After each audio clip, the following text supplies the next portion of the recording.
Hello and welcome back to Transfer Review, where we take a closer look at the paper talk from across the continent. As ever, I'm joined by the one and only Statmeister General, it's Paco. Hello, thank you for having me. You are welcome, mate. And yes, we are both wearing cream trousers. Clearly got the memo. Anyway, our first rumour is Claudio Bravo to Man City. Pat, tell me a little bit more, please. Keep it coming. Well, the Barcelona keeper looks like he is on his way to the Premier League for about 25 million euros. Now, as we know, Pep Guardiola favours a better passer in goalkeeper position than he thinks Joe Hart is. So it looks like he's quite keen on the Barcelona man, and you can understand why. Claudio Bravo is an experienced goalkeeper. He is 33, but his pass accuracy last season in La Liga was 85%, despite the fact that he played more than 4 long balls a game. Now that's a pretty decent number, and Joe Hart does not compare favourably. He's got 53% passing accuracy from the Premier League last year. Now, on the one hand, this does make sense in the short term, but on the other, they're kind of pushing an important decision down the road. They might have been better off going and getting someone like Bernd Leno or Timo Horn from the Bundesliga, a guy who's comfortable with his feet, relatively young, and can compete with Joe Hart in the long term. So in a way, this is a little bit of a cop-out from Manchester City, I think. 25 million euros for a 33-year-old is not bad business from Barcelona at all, especially when you consider they paid just £12 million for his services way back when. But more to the point, Pato, this might be to keep German Ter Stegen happy. The 24-year-old complained back in March about a lack of game times. Bravo made 32 appearances in the league, so had the lion's share of the domestic appearances, whilst Ter Stegen was just entrusted with the Champions League, albeit the big occasion. However, the German is currently sidelined with a knee injury, Pat. A knee injury, mate. Ooh. But Barcelona are apparently in for Valencia goalkeeper Diego Alves, so he might be there next season in terms of cover. And this comes from Sky Sports and Guillaume Balaguer, so it looks to be wrapped up. What do you think, mate? Can you see this going through? Yeah, I think that if it isn't done by the time you're watching this, then it will be done very soon. It might just require that Diego Alves deal to be closed for it to be confirmed. So yes, this one's a goer, even though the fee is very steep. Next up, a player who might be on his way to Barcelona, it's young Spanish striker Paco Alcácer. The Valencian looks to be the chosen one as Barcelona's understudy to MSN. They've been on the hunt for a striker all summer, and Sport report that they could get their man for a fee as low as 30 million euros, plus the loan of young defensive midfielder Sergi Samper. But Christoph, why a Barca after Paco? Well, as you say, Pato, the Blaugrana have been on the hunt for cover for MSN all summer, missing out on Kevin Gamero and Gabriel Jesus. Now, this little fella is a young, dynamic, quick forward. He got 13 goals and 6 assists in the league last season, so he's hitting the same sort of heights that Griezmann hit at Real Sociedad when he was a similar age, and he got 16 goals and 3 assists. But the fee sounds a little bit made up to us. I don't know how Barcelona are going to get him for 30 when his buyout clause is 80. As you say, Samper going the other way could make up for the loss of Andre Gomez. So that sort of makes sense. But would it stunt his growth at Barcelona? You've got the likes of Munir and the likes of Sandro coming through too. Is he any better? Is he any more well placed to usurp the MSN than them? I don't think so, mate. What about you? This doesn't make sense from a Valencia point of view at all. They've labelled the player intocable. They're saying that he's absolutely untouchable. They will not sell him. And while they do need to raise transfer funds, they actually do have other assets that they can sell in Abdennour, who we may touch on later, and Shkodran Mustafi, who looks like he's edging slowly closer to a move to Arsenal. The other problem is that they don't have the striker backup. Santi Mina looks like a very exciting prospect, but he isn't there yet. And whilst they've asked for Munir as part of the deal, according to Sport, we're not sure that he's going to go there either.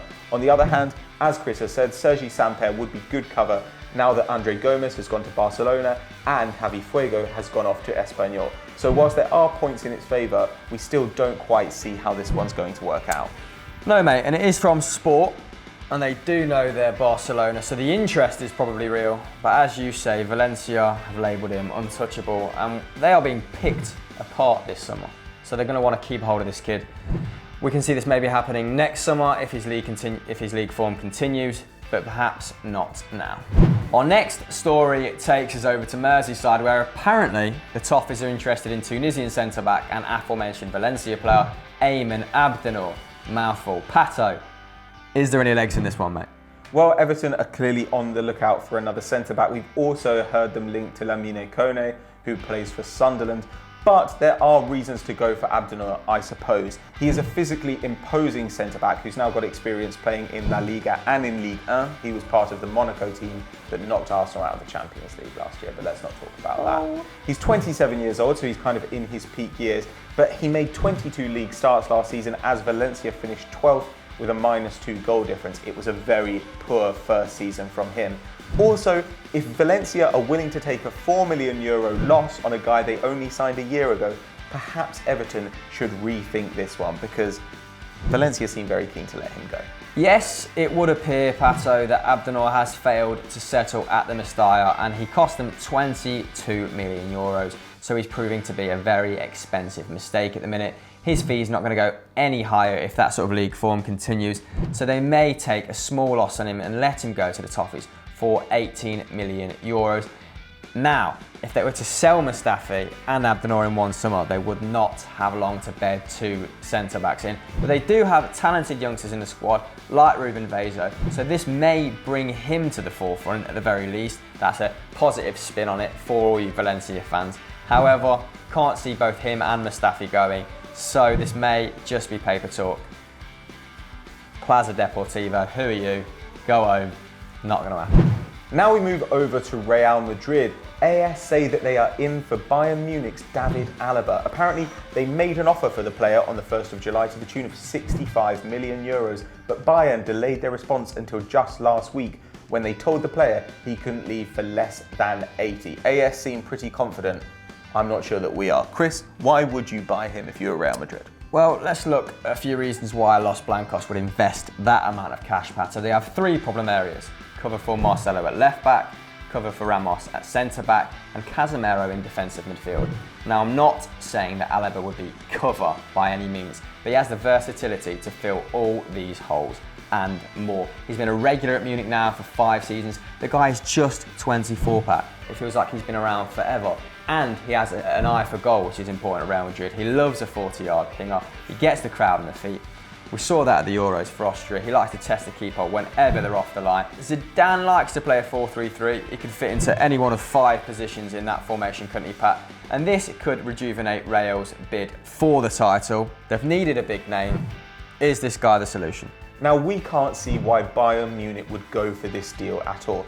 Now, David Alaba may be more of a conventional left-back under Carlo Ancelotti than he was under Pep Guardiola, and it would be a lot of money for a left-back, but Bayern Munich don't need it.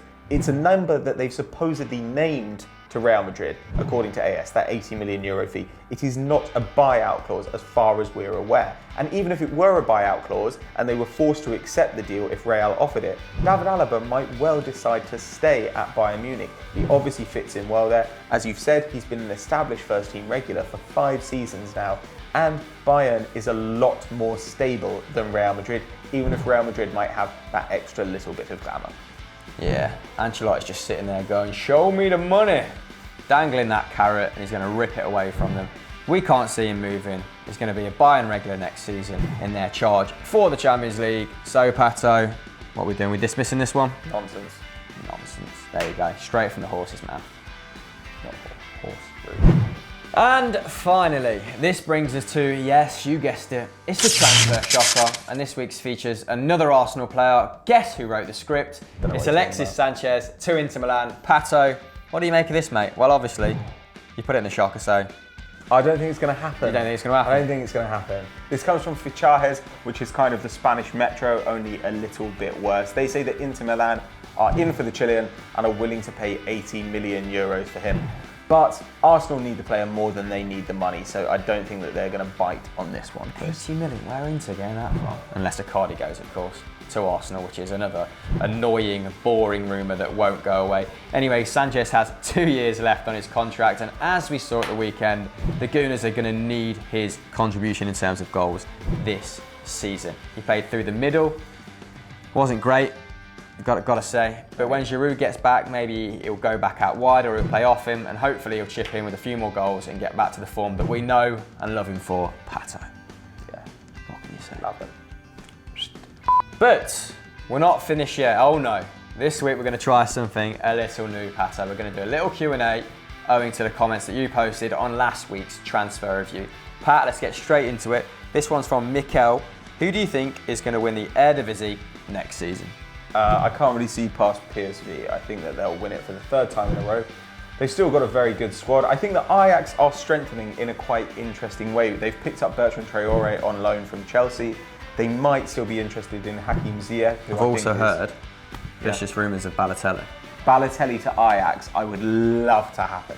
Can you imagine a guy who would rip up the Dutch league and have more fun than Mario Balotelli? And Ajax are still one of Europe's great clubs, but I really do think that PSV are extremely strong. Peter Bosz might need a season to kind of get his Ajax regime rolling, and I think that it's hard to look past PSV. Yeah, mate. If Alfonso Alves and Samaras can bag 30 goals in a season, and I love Samaras, then Balotelli would have an absolute storm there. Kesman.